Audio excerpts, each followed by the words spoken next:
বানপানী প্ৰকৃতিৰ দুৰ্যোগ কেতিয়া আহি যায় কোনে গম নাপায়।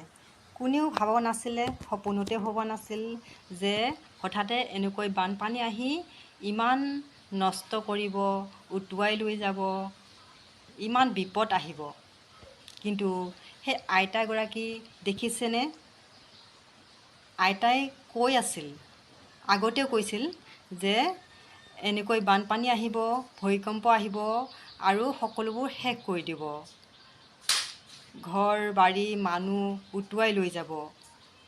কিন্তু কেতিয়া আহে কোনেও নাজানে। এতিয়াও কয় কেতিয়া সকলো শেষ কৰি পৰিৱৰ্তন কৰি দিব।